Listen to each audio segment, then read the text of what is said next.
I just finished painting a mural 2 days ago, and I thought I would take you through the process.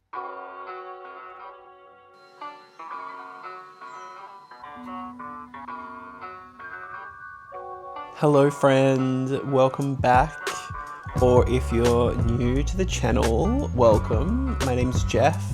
I am an artist, illustrator, and maker, and I've been working for myself full-time for the last 10 years, doing a whole bunch of different projects, from murals and public art, to workshops, doing market stalls, illustrations, artist collaborations, a whole bunch of different things. This video is going to be all about the latest mural that I just finished painting. The project was advertised as a mural to be painted on a wall on the outside of the building.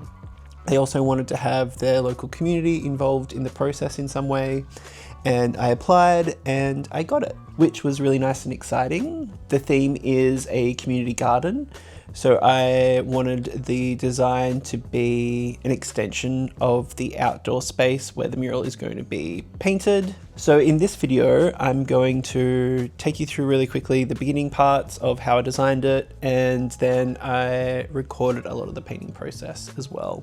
So if you're someone who might be interested in painting murals in the future, or wanting to see an insight into what it's like for an artist to paint a mural, maybe this video is something that you might be interested in. You might want to stick around and watch, but I guess let's just get into it. So the concept, like I said, was a community garden theme. What I presented was that I would involve the community in choosing the types of florals that we include in the design, and that essentially the mural was going to be a representation of a community garden of what the local community would like to see. So what I decided to do was I created a short list of native plants and florals that are from the area, and I created like a big voting system, and I went to the space and we engaged the community to vote on which flowers they wanted to see in the design. They got to vote on like their favorite through to like their third favorite. People could also suggest other flowers that might be like sentimental to them, or ones that they like to like grow in their garden. So people could add their story a little bit more into the design too. And I also ran some workshops where people could do some drawings as well, and we could use those to translate into the design as well. Lots of people got to be involved. So after all these workshops, I was able to nail it down to, I think, like the top 6 or 8 flowers that we'd have in the design. And I also included a few extra that people suggested. And then I was able to use inspiration from some artworks that some kids did in a workshop that were of like bugs and bees and butterflies, and did a translation of those. So we had like wildlife and like critters and bugs inhabiting the garden too. So it worked really well, and then it was time to design.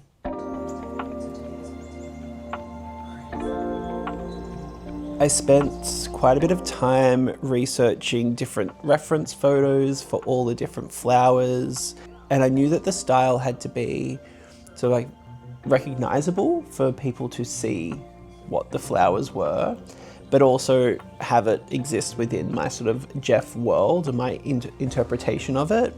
It was a really fun process, and then I had to take the inspiration from the kids' drawings and draw them in a way that matched the style of the plants and the flowers. It was probably a process that took me a good like week and a half or so of slowly evolving it all, because I had to map out the full design on how it would look on the wall, but then also working out the style and making sure the balance of all the colors and everything was there. And yeah, it was like a long process, but a really fun one. In terms of getting approvals, the way that I'll normally do it is I will make an initial mock-up of the design and send that over to the client for them to then do a sign off on, you know, this is what I'm thinking, this is where I'm going, these are the kind of colors we're looking at using. but note, disclaimer, that it's going to be more refined and detailed and like cleaner executed. So once I got a sign off on that initial concept, I then could go off and create the final design, and then that again would get a final sign off, and then I can start painting. So what I'm going to do is probably just throw over to myself doing my daily little intros and painting, and I'll just see you at the very end. Good morning, good morning, good morning. It is day one of painting this mural. It's really lovely blue skies, like really good, really nice. Next week it's meant to rain, but I've just realized how great the balcony like awning is. So I think I'm going to be able to paint even though it's raining next week, which isn't great. So today I am going to be prepping the wall with a primer and spraying up my grid and starting to trace the design onto the wall. I'm really hoping by the end of the day I should have majority of the design sketched up. So see you soon. So I'll put up a picture of what it will look like before it got primed.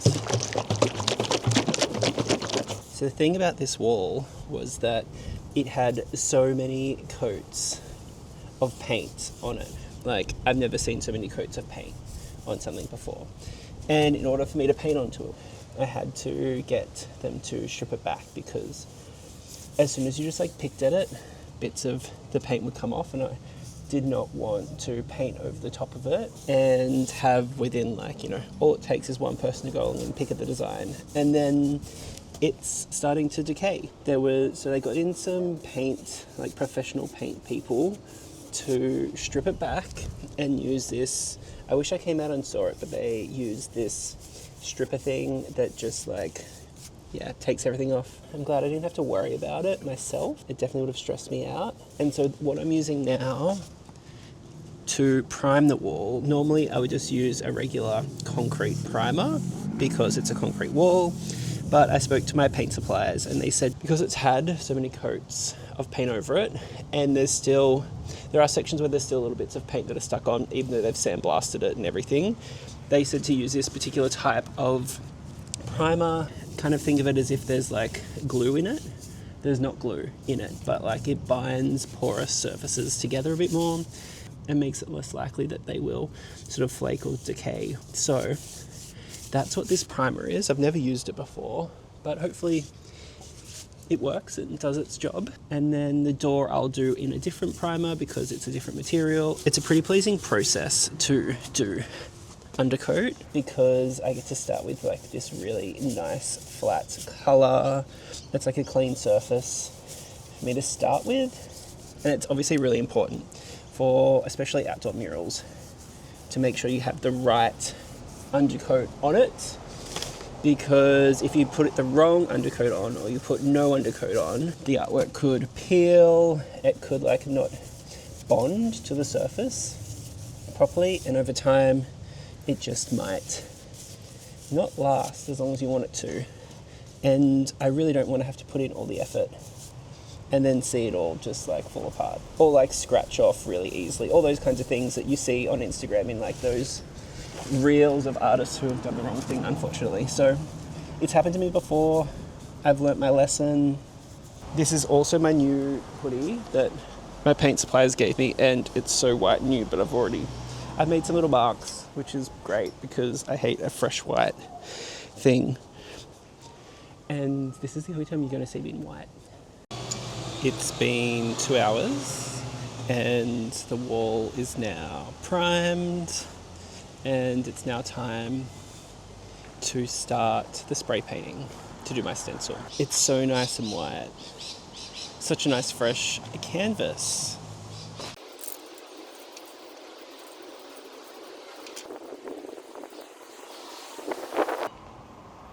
Spray painting's done. Now it's time to let it dry so I can take some photos of the wall and then work out how I'm going to trace it all up. It's probably going to have to be in like probably sections, so it might take a little bit of time, but I might have some lunch chill for a little bit, and then spend the afternoon tracing it up.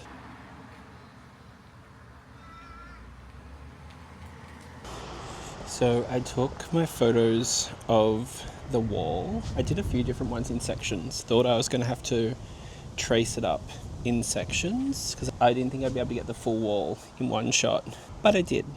So I'll probably put it on my screen because you may not be able to see that. I have just put the design on a transparency layer, and I'm now just going to go along and start drawing up the design, and hopefully this image works for me. I've got all my pencil sharpened. I'm trying to use all of my small lead pencils that I use for workshops to try and go through them all. But yeah, let's see how we go.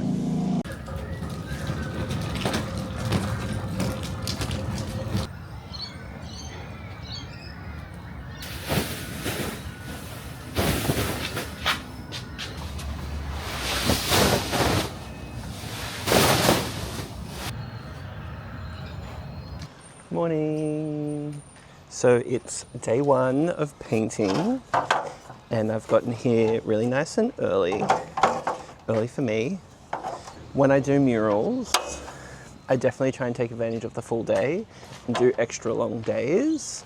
So I'll do like sunrise to sunset. I will start off by doing a lot of the work and pushing really hard. So then when it gets to the end of my deadline, I can kind of like teeter out a little bit, and it leaves a little bit of room at the very end in case something goes wrong. For this wall, I'm leaving myself 2 weeks to paint it. What I'm gonna do is start on this section first while I have sun, because that way if it rains for the rest of the week, I can move on to that side. And I always start from top to bottom. That way, if you drip on your own work, you can tidy it up as you get down, and just getting the ladder stuff done first is always ideal. So let's start off the day. First bits of colour going on.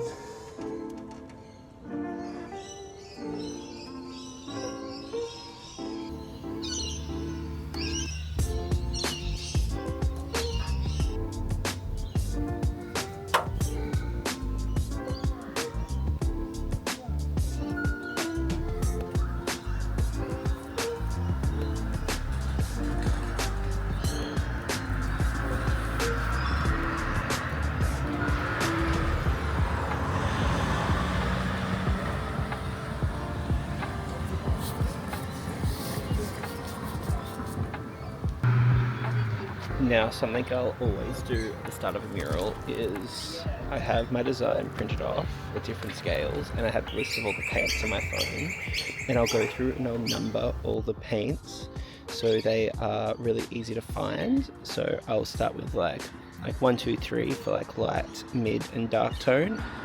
That way when I can keep everything organized in their little tubs, like this looks very delicious. And then if I need to work out which color I need, sometimes colors get confused between like the mid-tones and lighter tones, but also like maybe like a purple and a different color. This is a really easy way to organize them. And also if you have someone helping you as well, because then you can say, oh yeah, we just need to get the berries done, you just need 8, 9, 10, and they can go and find it really easily rather than looking up the names. So yeah, that's how I organize them. Good morning. It's another day where I'm not sure if it's going to keep raining or be blue skies. It rained all the way here, but as you can see, blue skies behind me. Maybe there's more rain clouds over that way, but let's just manifest blue skies. So this morning, my plan for day 2 is to do a little bit more of this top section here. And then I've got to go back and finish off some final coats of this section. So hopefully by the end of today, I'll have 2 there kind of done, which would be great. So let's see how it goes. Hello, good morning. It's day 3. I got quite a lot done yesterday. There's This side of the wall is pretty much finished, and then I started on the daisies and the wattle and tried to work out the best way of adding all the colour. Because I used the grey spray paint, I knew that this was going to be an issue, but I did it anyway because I didn't have any other spray paint. But basically, reds, yellows, whites, the spray paint will come through quite easily, and I'd have to do lots and lots of coats of paint. So I had to do a bit of a trial yesterday. As expected, white undercoat was best. So I just had to go along and do a lot of like the white blocking. All of this side was really nice to be able to do the final coat and like crisp up all the edges. So today the aim is to finish the daisies and the wattle. Still have to work out a little bit of the technique for the daisies for how I'm adding the colours, and then outside of that we should be pretty good.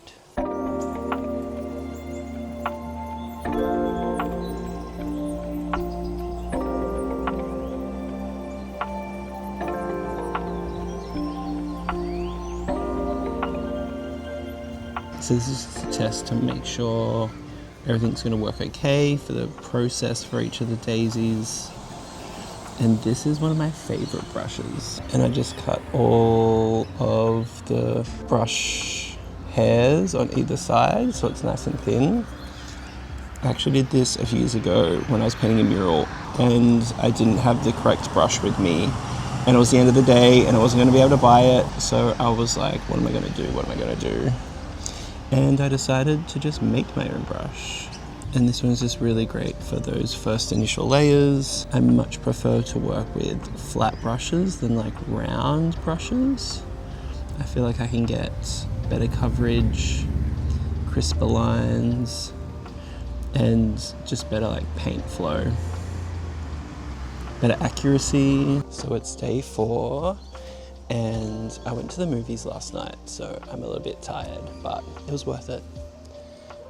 Today, I'm running a workshop in the afternoon with a bunch of local youth to help me paint the wall. So what I'm going to do is to prep the wall for them. My other aim is to do sort of like that middle section, and then by the end of the day, and then hopefully tomorrow, all I have to do in that top part is the bottom left-hand corner. So we'll see how it goes.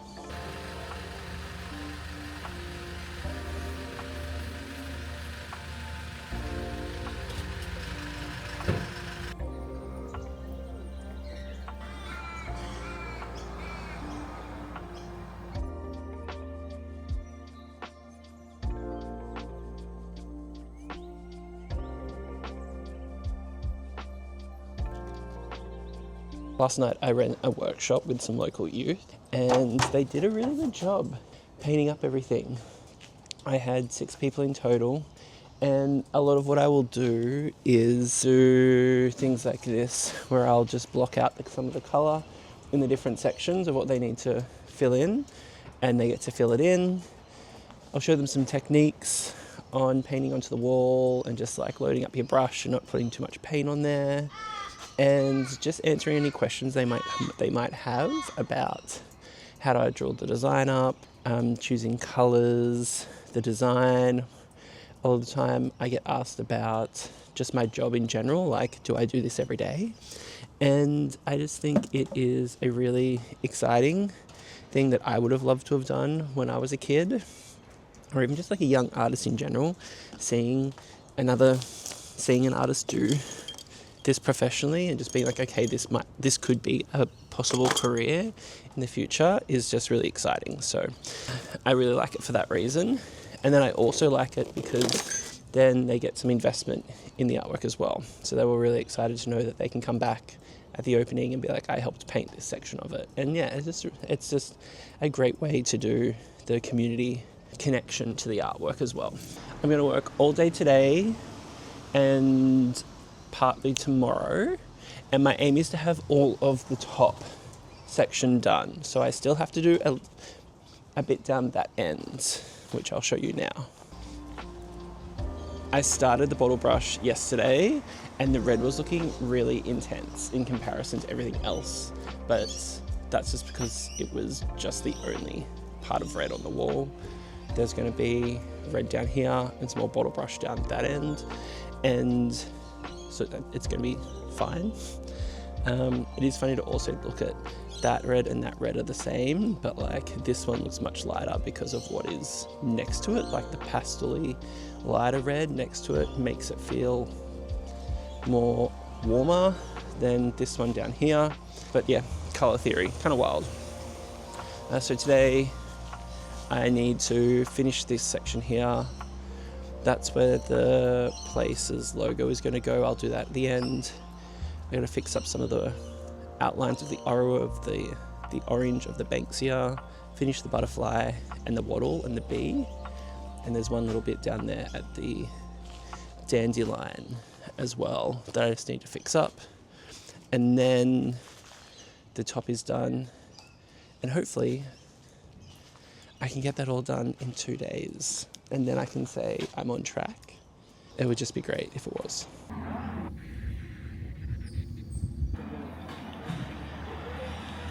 The thing about painting murals is that you definitely get into a rhythm and like a flow of everything. It can sometimes feel a little bit monotonous, but I quite enjoy it. So like my setup, I kind of know now exactly how I like things to be. I will like set up all my drinks, all my snacks, so they're really easy to get to. Where everything sits. It's just like a really nice workflow kind of approach. This is my perfect setup. So paints that I'm using immediately, really quickly, pulling them out, putting them there. Tub of water, rags, all my paint brushes, all there, really easy to access. These are the little cups of my paint that I use so I don't have to hold the tins. These are what I use for the kids' workshops as well. So I just keep on topping them up in little bits. And then this has got all my extra brushes, things I might just need, tapes, extra paint scrapers, little things to give to, artworks to give to people who have participated, Stanley knife, and never forget the tin openers. And the most important thing, water, coffee, breakfast snacks, a little bits of lunch. Really easy to get to all my other snacks. Change of shirt when it gets warm. All right, paint time.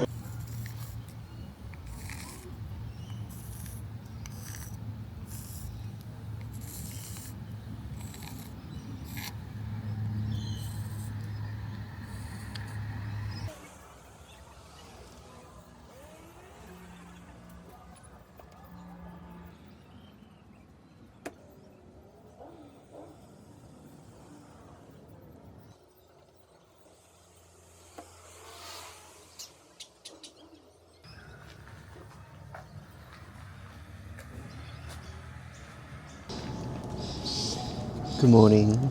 It is Monday, week 2, and I'm back. It feels so nice to have a really bright, colourful bit of the artwork behind me instead of just a white wall. So today it's pretty rainy, but again, thank God for this cover that I'm under. So the centre is shut today, so my plan is to paint the bottom street level for around the door and at the gate where everyone walks in. That way during the week, if we want to open the space and people to use it, it's just easier. Then I'm not painting those sections. So I'm just going to be working back and forth between the two spots. And it also just feels really nice to not have to have the ladder out and know that I'm not climbing up the ladder.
Good morning. It is Wednesday in the second week. I've got Thursday, Friday, Saturday, 3 days, including today, 4 days left to finish it from the deadline that I've given myself. And I'm feeling on track. There's definitely still a lot to do. And I'm also running a all ages workshop today at lunchtime, so people can come along and help paint some of the design, which is always super fun to do. In prep for the workshop, I'm trying to leave the middle section of the wall free. My aim today is to get a lot of the first coats done on the rest of the wall. Something that I've worked out with this design is that I'm using a lot of red and a lot of yellow, which requires a lot of coats and a lot of like undercoats of white. So to make sure that I stay on track, I'm just working through all the spaces at once. So painting one coat, moving to the next, painting one coat, moving to the next, painting one coat, moving to the next, and just continually moving around. And I think that's one of the biggest things about being someone who paints murals is you have to be thinking ahead a lot and multitasking, and the method that you choose to work with can really impact whether you stay on track with your timeline or not. So hopefully it should be a great day. It's sunny today, so the paint should hopefully dry quick, and I'll just keep you in the loop. Also, cushion for your butt is great, especially when you're working on cold concrete. This is like a piles pillow, I think. And I use it also for kneeling as well, so I don't need knee pads. Or maybe I could get knee pads as well, but yeah, get a cushion.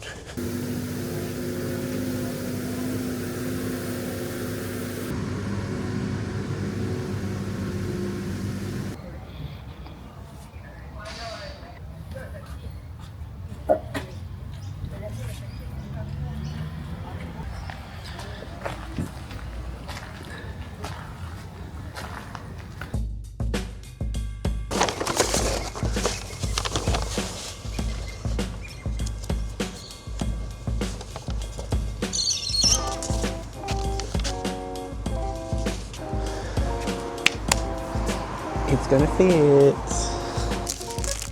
So I'm using this carbon paper to put the design onto the wall.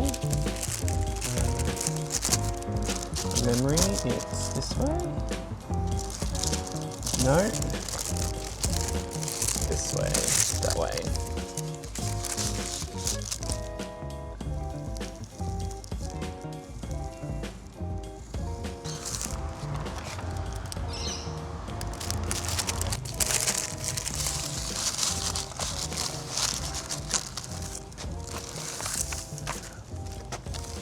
I decided to stencil the logo up this time round instead of pouncing it because it's a little bit too complex to pounce because it's got a lot of sort of stroke line work, but it was also simple enough as well and graphic enough that I could just trace it up. I haven't had to use this method for a while. I've been pouncing majority of my designs of late.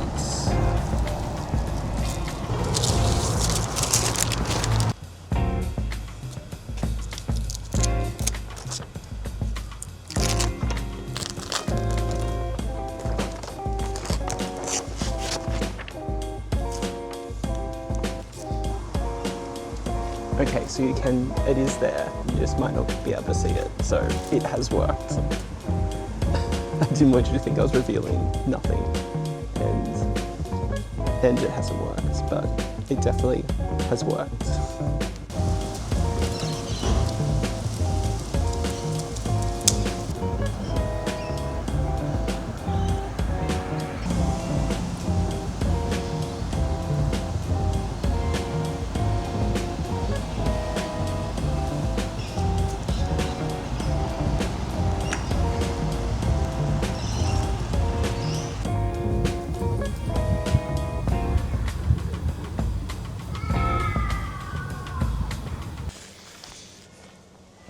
Morning. It is potentially the last day or the second last day, depending on how today goes.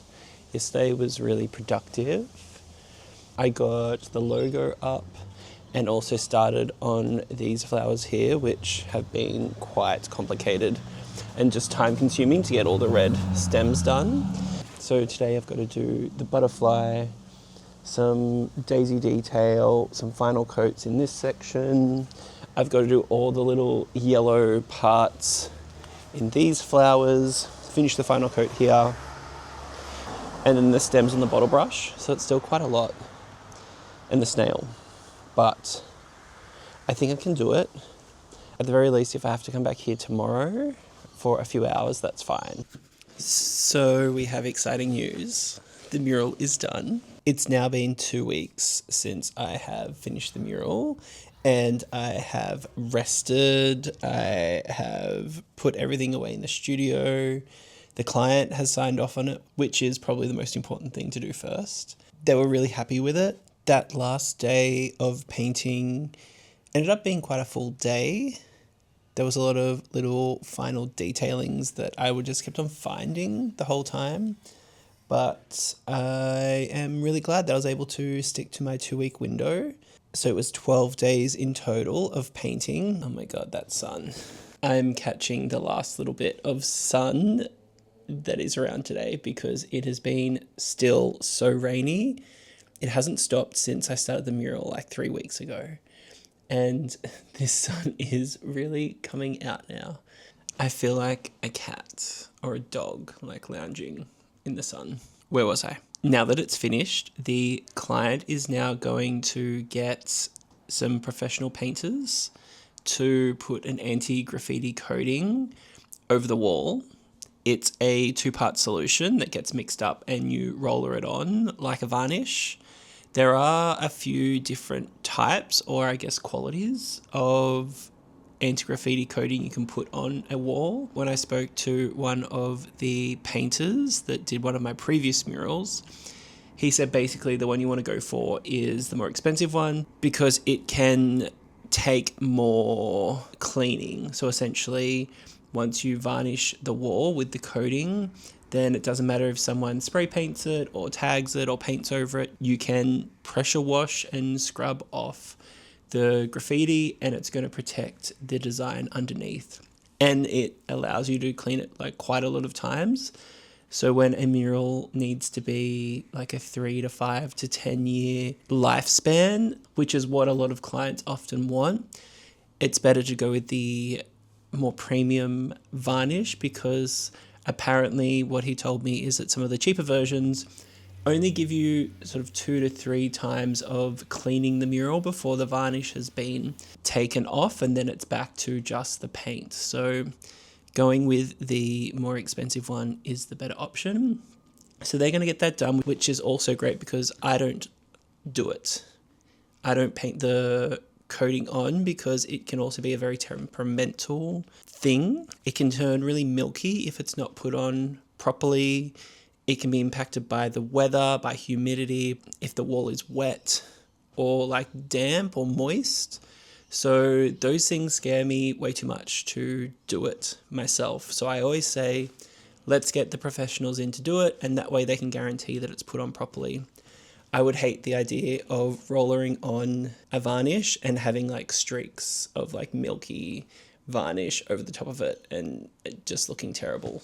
And the next stage is that they're going to get the gardens finished off and the gate and everything. So in this video, I won't be showing the full like space renovation and like final look. The mural was stage 1 of the whole makeover process, and hopefully within about a month they're going to have the whole thing sorted, and I'm going to go back and go to the opening and take some more photos, and maybe I will do another video to show you what the whole space looks like in the end.